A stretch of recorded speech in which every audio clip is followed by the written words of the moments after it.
Hi everyone, and welcome to a very special two-part episode of Enchantments.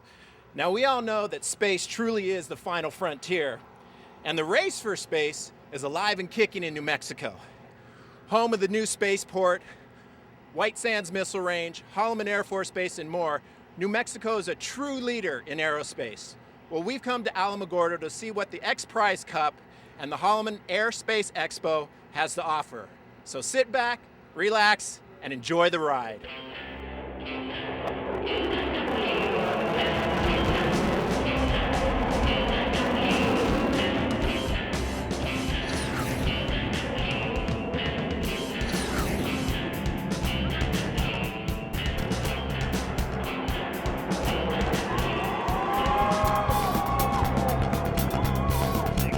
Five, four, three, two, one, zero.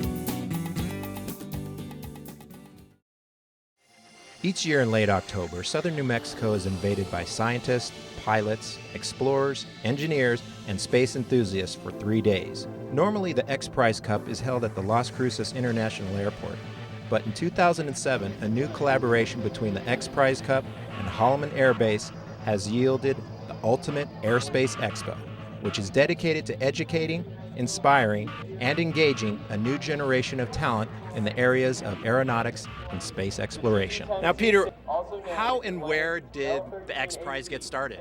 Well, the X Prize itself was started back in '96 in St. Louis. I have wanted to fly into space all my life, and I read that Lindbergh crossed the Atlantic to win a $25,000 prize. I had no idea. I thought he woke up one day and decided to do it. So the idea of prizes to spark a new kind of capability have been around for a while. And so it started after my reading that book. St. Louis community kicked in the first $2 million. We leveraged that into $10 million. We had 26 teams from 26 teams from 7 countries spending $100 million. And we now have a replica of Spaceship One here at the X Prize Cup. People can see it.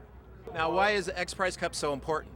Well, you know, I grew up always having space be something you watch on television. I wanted to create an event that people can actually go and meet the rocket builders, touch the vehicles, see them fly right there in front of them, and make it a personal experience. Eventually, you know, buy their ticket and fly into space from here in New Mexico, you know, at Spaceport America. Now, speaking of New Mexico, why did you guys choose New Mexico for the location? Well, we ended up doing a nationwide competition to every location that had a spaceport, and Governor Richardson and his team here actually bid the most amount of money, and they outbid Florida and California and Oklahoma, and we're very pleased to be building this event here and to have the Spaceport America going up here. Yeah, it's incredible commitment. Now, how many different teams will be competing for the prize, and what exactly is the prize? Well, first of all, the prize is a $2 million cash purse that NASA has put up the money. Northrop Grumman Corporation is funding the operation, so we call it the Northrop Grumman Lunar Lander Challenge. And we had 9 teams register, but only 1 team actually made it. Armadillo Aerospace, they brought 2 different vehicles, one for level 1, one for level 2. The beautiful thing is that we do have 4 or 5 other teams that have brought their hardware here. It's hard, and so it's not easy, but these guys are doing it for pennies on the dollar. You know, where a government program might cost $100 million, they're spending $1 million, and that's what makes it special. Do you think there still is a race for space? Oh, absolutely. There's a huge race. There's a race for who's going to fly the first paying customer. There's a race for who's going to become the first profitable company. Who's going to be the first person to put humans into orbit. You know, who's going to be the first human to land on the moon privately. It's going to happen during our lifetime. You know, we're opening up the space frontier irreversibly. Thousands of years from now, people are going to look at this next decade as that magical era, the same time like when Columbus crossed the Atlantic. It's not 50 or 100 years, it's now. What can the public expect to see when they come out to the X Prize Cup? When you come to the X Prize Cup, you're going to see rockets that are going to be flying. You're going to see airplanes that are flying. But most importantly, you're going to meet the next generation of the Steve Jobs and Bill Gates, those entrepreneurs who are dreaming and thinking about space and bringing their hardware here.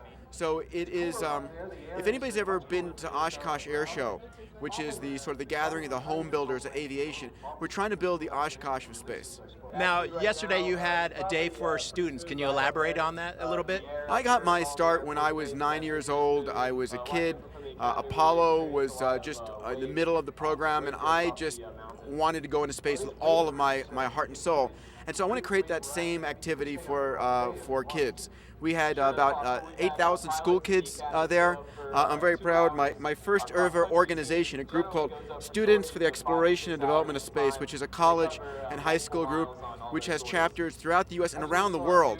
I just got emails from the president of the Nepal chapter and the Philippines chapter have said they're gathering here.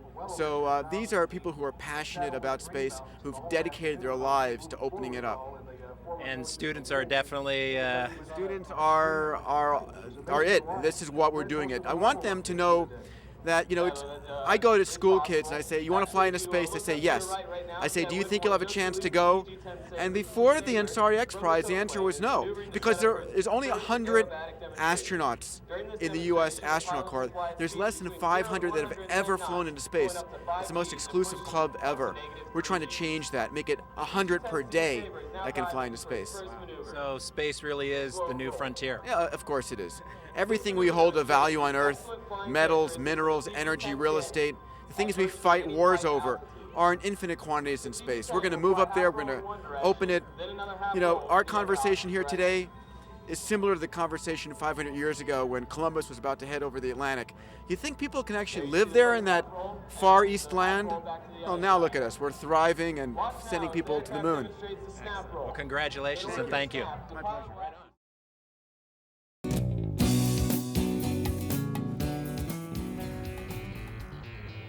The X Prize Cup and Holloman Aerospace Expo features some of the greatest advancements in space technology to date, but also an air show which displays the most advanced aircraft in the world.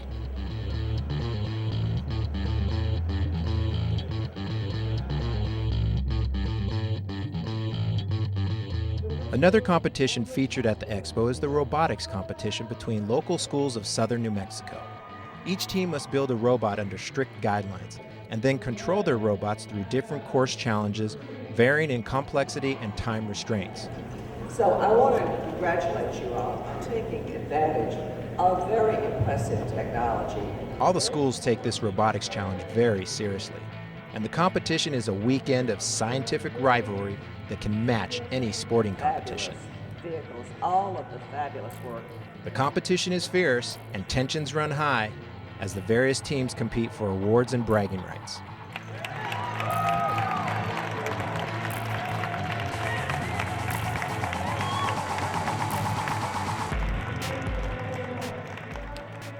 One never knows. The young scientists and engineers of this robotics competition may just go on to be the next leaders of such companies as Sandia National Labs or other companies featured at the Aerospace Expo. Jake, tell me a little bit about Sandia National Laboratories. Well, Sandia is a Department of Energy national laboratories. We're one of the premier laboratories for the nation. We've diversified into lots of areas, and so we're here at the X Prize with our mobile robotics group, just as a way to demonstrate some of the latest technologies that we're working on to help Department of Energy, Department of Defense, other customers that need mobile robotic applications. Now, I see that you guys are enjoying what you're doing, but also the kids are enjoying. Tell me a little bit about that. Well, what's not fun about playing with a robot? So we got some robots that you'll be able to see later that we're controlling them with an Xbox 360 game controller. So I asked some of the parents, what's up with that? Why would a bunch of grown men and women be playing with game controllers? And the reason that we've done it is it's so intuitive. This younger generation of soldiers that are coming up, they all play with video games. So we thought, well, we ought to map the controls of these complicated robots and make it as simple as possible. So you'll see I can hand it to a little kid. He goes, oh yeah, I know what to do. He grabs the controllers out of my hands and starts running our robots, and that's the whole point, make it simple. Now, why is an event like the X Prize Cup so important? Well, what we're trying to do is to promote science and engineering. I mean, in one part of us, we're a bunch of geeky engineers and scientists, but we love what we do. And so we get paid to work with robots, and we're trying to instill that same love into these young kids. And if you can just get that spark in their eye that, oh man, Mom, Dad, did you see what I got to do? I think we're going to get more engineers and keep the U.S. competitive. That's what it's all about. What advice would you have for any youngsters that are interested in getting into robotics, science, space? Get your hands on Legos and Kinects and have fun with your math and your science. Don't be afraid of it, because you might think, oh, I could never do this. Well, you can't in just one step. It's a building block. Just keep working and studying and playing and take things apart. You might need to ask Mom and Dad before you take some things apart, but explore. That's the whole point. Don't be afraid to try something. If you break it, you get it fixed and keep going with it.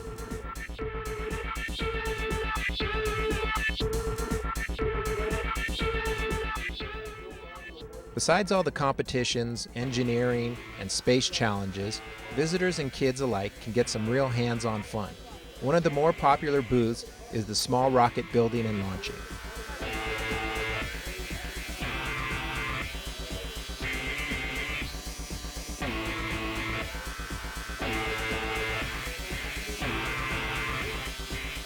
The expo is a combination of high-power rockets, high-adrenaline airplanes, hands-on activities, entertainment, and educational events for all ages to enjoy.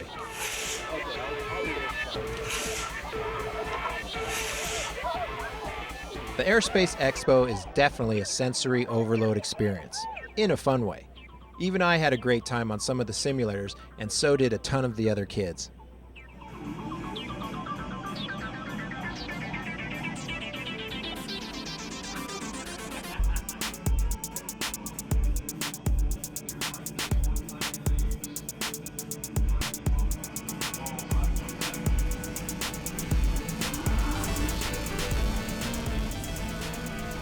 Like the jet ride? Yeah, really good. It was pretty good. Yeah. Was it exciting? Yeah. So do you guys like coming to the Air Force Base and seeing all the space and all the jet stuff? Yeah, a lot. It's really fun. What's your favorite part? Probably the air shows and stuff. So if you could do any one thing, what would you like to do here? Fly a jet, go up in a rocket, what do you think? Yeah, fly a jet. Yeah, so maybe someday you'd be a pilot? Maybe. Do you know what it takes to be a pilot? Not really. A lot of hard work and a lot of schooling, huh?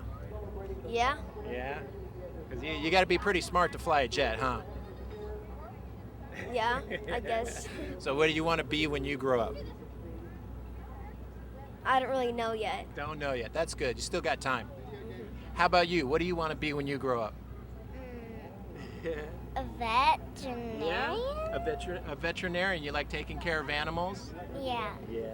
Okay, well, you guys have a good time, have lots of fun, and we'll see you, okay? Okay. All right. Bye. Bye.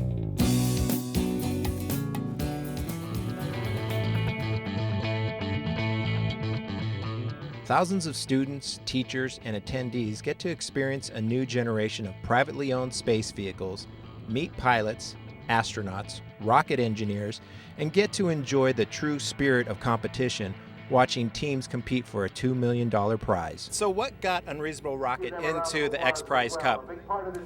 I've always liked building things. I've always been a builder of things, and I do engineering for a living. And this looked like a fun project. It's turned out to be a lot harder than it looked. And based on watching Armadillo today, it's probably even harder than that.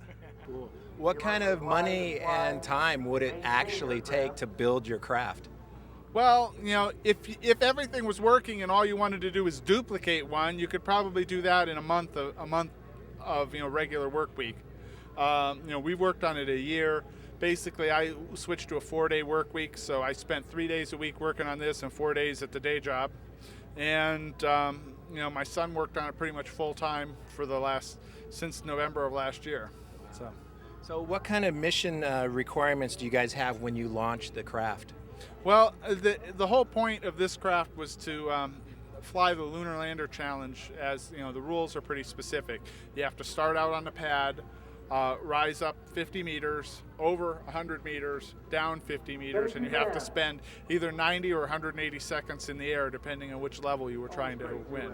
Why do you think an event like the X Prize is so important?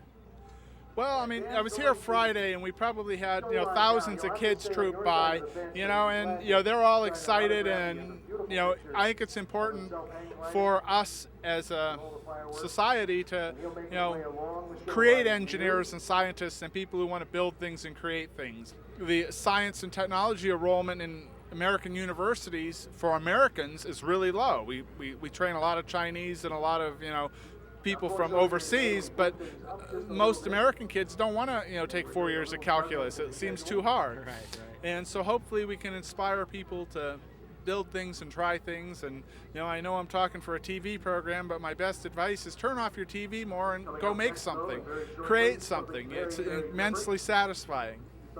So what was the biggest challenge you guys had in making your lunar lander? No one part was hard. It's just every little piece has to work. If your windshield wiper blade isn't quite right on your car, as long as it's not a pouring rain, you can drive your car. But all it takes is one little piece of the rocket not to be working, and it doesn't work at all. I mean, everything has to function. There's chemistry, there's compatibility, there's thermo, there's structures, there's electronics, there's plumbing, there's valves, there's tanks. It all has to work right every single time.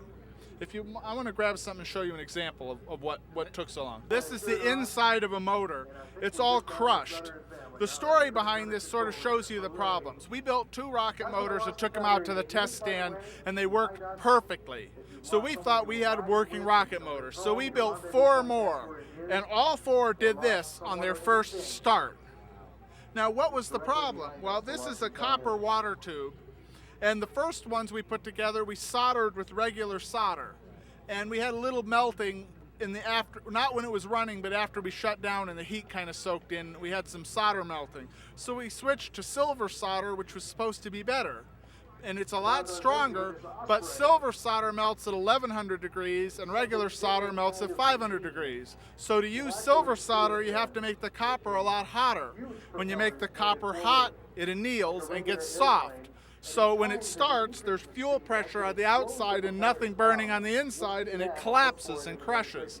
That took us a month and a half to figure out, and all we did was change from one kind of solder to another. So it's those sort of little details that make it hard to win this prize. So it really makes it a challenge then. Yeah, it's all the little things. Right. There you can see it. Whoa! There she is. Beautiful. 50 meters up, 50 meters up, 50 meters across, 50 meters down. Beautiful. Seconds to go now. I should mention he's hovering very low to the ground because if something does go wrong, he doesn't want the vehicle to fall out of the sky and totally break up and ruin the entire vehicle. So they lower down enough so that they can spend the rest of their time hovering at a low altitude. The Northrop Grumman Lunar Lander Challenge is an extremely interesting event which promotes commercial space technology development. Several privately owned engineering teams entered the competition, but due to the incredible challenges in building a functional lunar lander, only one team, Armadillo Aerospace, made it to the final flight competition.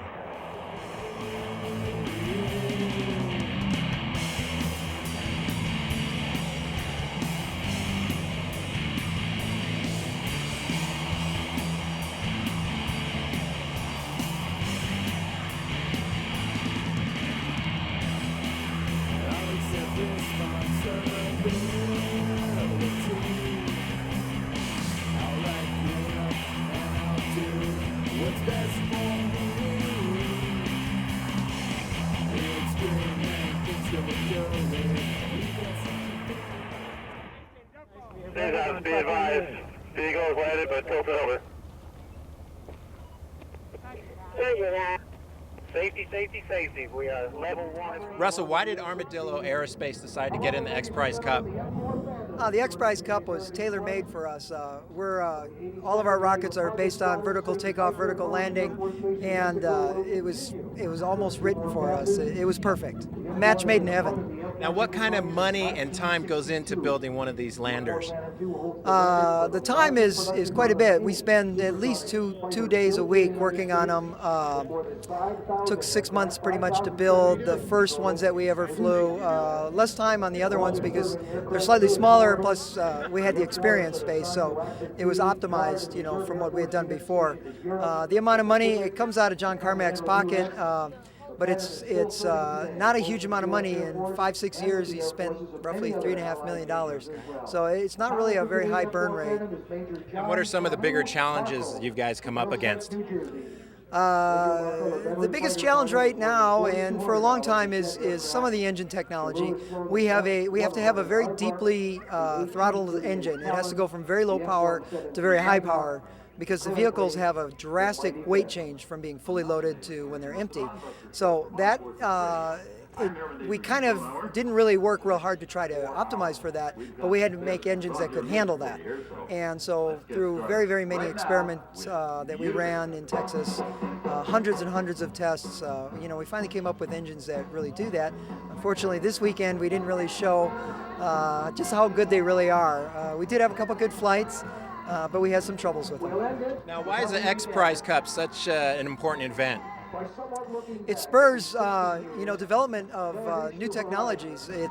There's a whole movement called New Space, which is a lot of smaller companies that are taking on some of the newer contracts that are coming out and developing new technologies that can't actually be used for, space development, space exploration.